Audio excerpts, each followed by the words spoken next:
and it's $200 over. They're getting calls from Victoria's Secret all the time. They cannot afford to buy any of this stuff. They don't have credit left.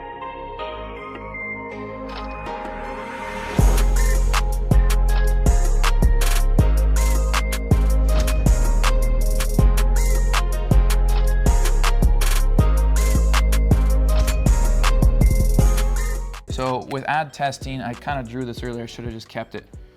You have your campaign. This is basically your overall thing. One campaign for a product. So let's say it's, a crystal, all right? It's a specific crystal. So you literally, just for purposes of organization, you just call it a crystal. And the type of campaign, you have app installs, engagement, conversion, website traffic, downloads, etc. You're going to do a conversion campaign, all right? So you got a campaign, name it Crystal, conversion campaign. And then in here, you're gonna have different ad sets. In that document, I can't remember what I wrote there, you're gonna see I probably put 5 to 7 ad sets. So this is your ad set level. So you're gonna have 5 to 7 ad sets. You're basically fishing here. You can literally like bait. All you're fishing for is a buyer. Which bait is gonna get the buyer? So your ad set is literally exactly the same, except you do one interest per ad set because you wanna isolate. You don't wanna put like a whole bunch of interest in the ad set because you won't know which interest resulted in a sale. So ad set is your age, it's the gender, it's location, it's placement, and it's interest. You use your own sort of judgment in here. For example, like this client's store is, women's sort of cosmetics and fashion and stuff like that. And it appeals to 18 to, up to 65. We would normally put it at 18 to 65 women, but the 18 to 24 population typically is broke, has Victoria's Secret credit cards that worth for $1,000, but there's $1,200 worth of bras that have been purchased on it, and it's $200 over. They're getting calls from Victoria's Secret all the time. They cannot afford to buy any of this stuff. They don't have credit left. So we don't run to under 24. We put it at 24 to 65. Gender female, it's typically not gonna be males buying the lipstick for their girlfriend or wife or whatever. It's typically gonna be the girl or the woman buying it, so we target female. Location, we set it to where it makes the most sense. I'm gonna reference the crystal here from now on. So let's say that the age range for this person that's buying crystal is gonna be typically 24 to 65. People older than that typically are not, shopping for the crystal, let's just say. Let's leave it male, female, location, and this kind of goes for everybody here, I would recommend. You have USA, you have Canada, you have Australia, New Zealand, UK, and you can select all of Europe as a region in your targeting. So you target all of this. Placement, you leave open. You can edit placements on ads. For example, you can go, I only want this to run Instagram story. I only want this to be Facebook mobile newsfeed. You can edit all of that stuff, but you want to leave it open, run it, spend the money, and let Facebook tell you, oh, it's Instagram that's getting you sales every time. Because then that allows you to optimize and go, okay, I'm gonna take this campaign, I'm gonna duplicate it, I'm gonna edit the placement, turn off every placement other than Instagram because I know it's where I'm getting sales. How long do you test that for? Before I'm doing that, I'm like days and days and days in. I'll go over it. Interest, one interest. So this interest could be amethyst if Facebook gives it for me as an option. This interest could be crystal, this could be tourmaline, this could be sapphires, this could be emerald, for example. It doesn't matter that the crystal's this bulky, quartz crystal. What matters is I'm kind of making an assumption that if people have been interested in emerald, maybe they're a crystal enthusiast, maybe they'll buy the amethyst. And then inside here is your ads. Okay, so you're gonna have add 1, add 2, add 3, okay? And literally all of this in text form is in that document in full detail. What I'm doing here is I'm gonna keep the same headline, the same text, everything. The only differentiating parameter here is this is 1 video, video 2, video 3. What I'm gonna do, were you gonna say something? Okay. Okay. What I'm gonna do here is I'm gonna recommend $5 to $10 a day per ad set. All right. So $5 to $10 a day, 5 to 10, 5 to 10, 5 to 10, 5 to 10. I'm gonna be spending in this case $25 to $50 a day. The more you spend, the better it is, honestly, because you get the data faster. But this is what a lot of times we do. We'll spend $7, $10 a day, somewhere in there, and we're gonna run it for 48 hours. This is the first test. You're doing this for 48 hours, no less, 48 hours on up to 72 hours. Yes? Now, why the $5 to $10 per day rather than 20 or 100? You could. You could, you'll get data faster. Here's the thing is you'll still run it for 48 hours no matter what. You'll just have more of whatever that data is, which means that you can learn the audience a little bit faster. You'll become more sure of like extracting patterns from it. But in my opinion, it's still the $5 to $10 a day in this phase is fine. If I could start out at like 50 or 100 a day, but me personally, if I'm just starting out in e-commerce, I'd be doing this. Where I'm at now, if I start testing stuff, I usually start testing at like 500 a day.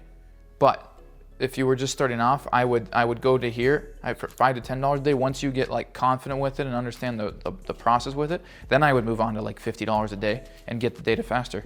Do the exact same process, but with $50 a day. So would you rather do that for the first initial, and then once you narrow it down, then you can do 50 for the second because you're getting the data quicker, which helps you narrow down that second? You'll see.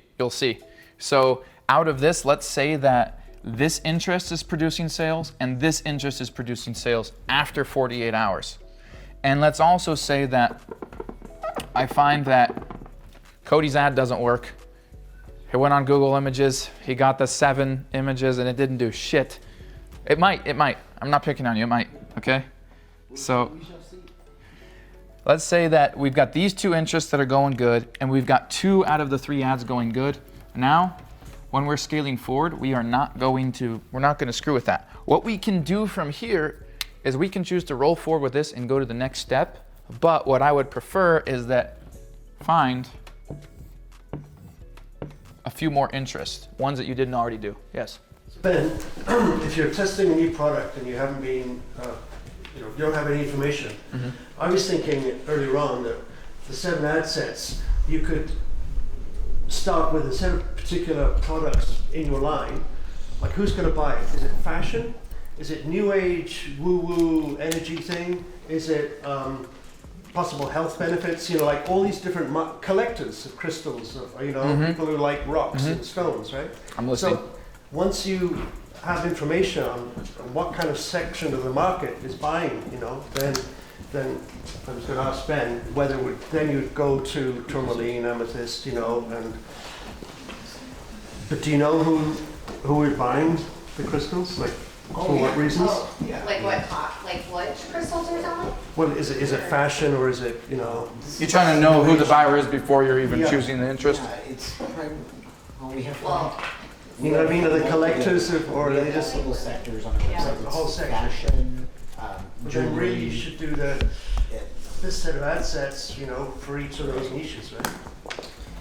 Yes, I will try it all day long, and I will increase the budget. So if I have winning products at the $5 to $10 a day, I'm gonna go way higher in my budget. That was my other question. Yes. I don't want to stick with $5 to $10. No. It's like the same. So what I would do here is you could take this. You're spending $10 per day per ad set. You're spending $50 if you've got 5 ad sets, $100 if you've got 10 ad sets. What you could do is have 10 ad sets right off the bat and spend $10 a day on them, for example, or 20, whatever. and then you see that you have winning 2. Before you go on to the next step, you turn off all the ones that aren't performing, delete them, whatever. Find 10 more ad sets, like add more interest. Yeah, add more interest in. And then that way, when you move to the next step, you're not just betting on these 2 still producing. You've got this guy producing and this guy. You found new interest. You ran another 48 hours. You went, okay, cool, these are profitable. Now you're going to bring it to the next step, which, can I erase this if everybody, we good? Okay. So next step is you're gonna take that campaign, which has, let's say this campaign now, you are 96 hours in. You ran 48 hours, you found 2 winning ad sets, you killed the other ones that weren't performing, and you added 10 more ad sets and you found 2 more that were performing. So now you've got 4 ad sets and you've got 2 videos that are performing. Now what you're gonna do, it's been 4 days essentially, is this campaign was testing phase. This was like a testing thing. You don't wanna start scaling this campaign. You don't wanna go, okay, I'm gonna increase the budget on this. Typically what you do now is you're gonna duplicate this campaign. In the Facebook Ads Manager, I'll show you, you right click, duplicate, and it says into existing or new campaign. You select new campaign and you turn it into what's called a CBO campaign. It stands for Campaign Budget Optimization. Now that you've spent that on the CBO campaign, you can start off, and this is discretionary to what your budget is and what you want to do, but now you could start off at, I think I have on there like $50 a day, but let's say it's $100 a day. Now what I'm going to do is, this is a new campaign, there's no algorithm, whatever, that's been biased on it. I'm taking this data and planting it over here. It's fresh, new start. I don't want to scale on this one because this was a testing thing. I screwed around, I killed ad sets, I did a bunch of stuff. This one's clean, nothing's been convoluted in it. So now, 48 hours, I'm gonna run it. If these videos, these ads continue to pass the 48-hour mark, scratch that, 72 hours. 72 hours minimum, not a minute sooner, 72 hours. Facebook even says if you go into like their how to run ads and go into all the freaking bullshit they have miles long, somewhere in there you'll find that when you're scaling CBO campaigns, allow the algorithm 72 hours to collect the data it needs. It can collect in 48 hours, at 72 hours it does. So now, if it's still profitable, let's say that this is let's say it's a $100 crystal, that's what you're retailing it for, and you own it for $30 and it cost you, it has been costing you $20 to generate a result. So you're putting in 50, you're getting at 100, you're netting 50. If your cost per purchase still maintains at $20, you're profitable, you're making 200%. So after 72 hours, you will scale by 25 to 30%. At the campaign level, you'll literally go, okay, I'm at $100 a day, 72 hours, 125. Another 72 hours continues to pass, you're gonna go to 158 or whatever 30% is, as long as it maintains profitability.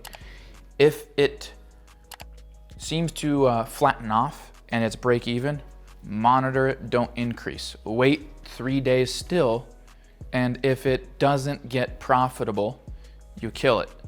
If it maintains profitability, you scale at 25, 30. If it's profits slowly, then you scale in smaller increments, 10%, 15%. If it's not profitable, you kill it. But that is your first step in scaling a product.